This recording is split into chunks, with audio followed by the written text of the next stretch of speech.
Reading Stephen King quotes until you finish that novel. Fiction is the truth inside the lie. If you don't have time to read, you don't have the time, or the tools, to write. Simple as that.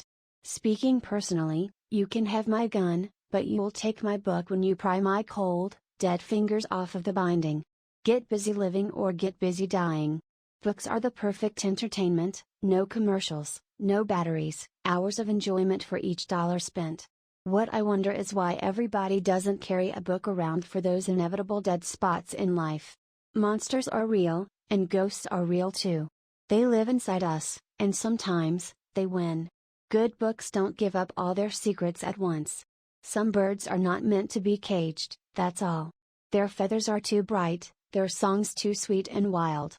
So you let them go, or when you open the cage to feed them they somehow fly out past you.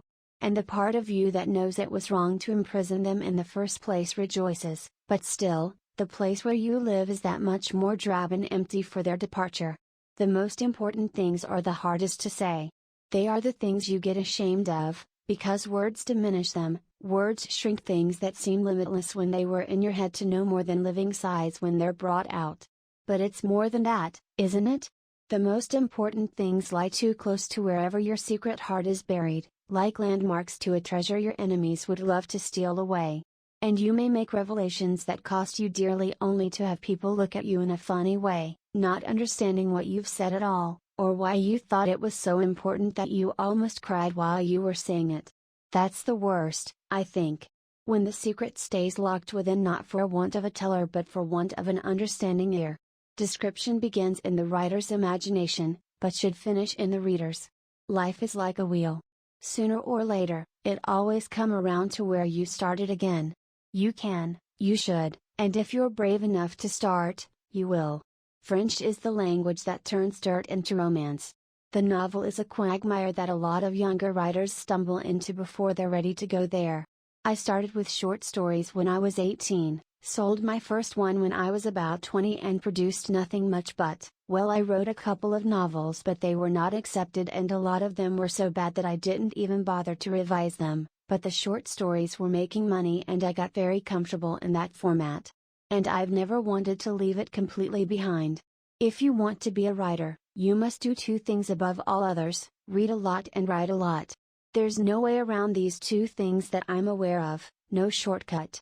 The scariest moment is always just before you start. After that, things can only get better. It boils down to what Satchel Paige said, don't look back, something might be gaining on you.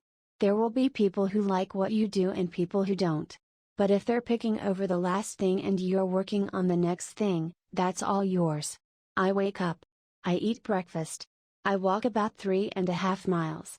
I come back, I go out to my little office, where I've got a manuscript, and the last page that I was happy with is on top.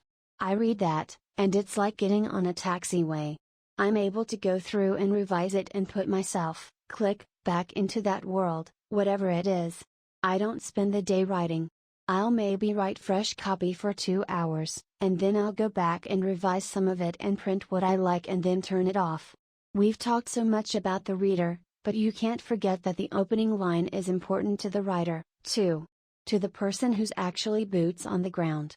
Because it's not just the reader's way in, it's the writer's way in also, and you've got to find a doorway that fits us both.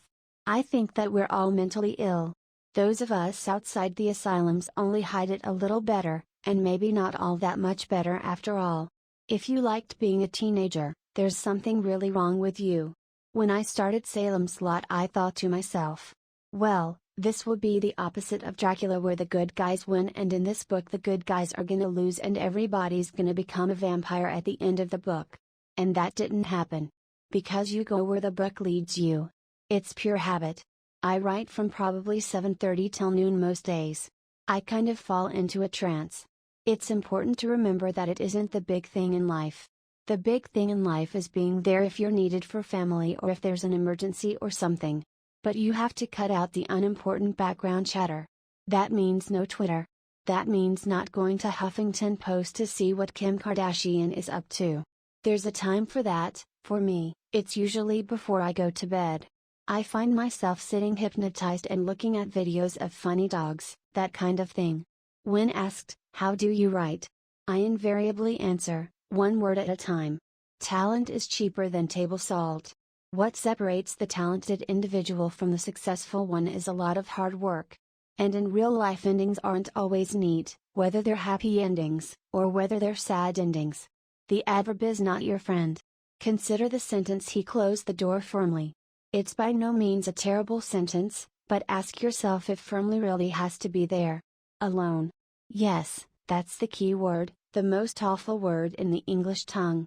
Murder doesn't hold a candle to it, and hell is only a poor synonym.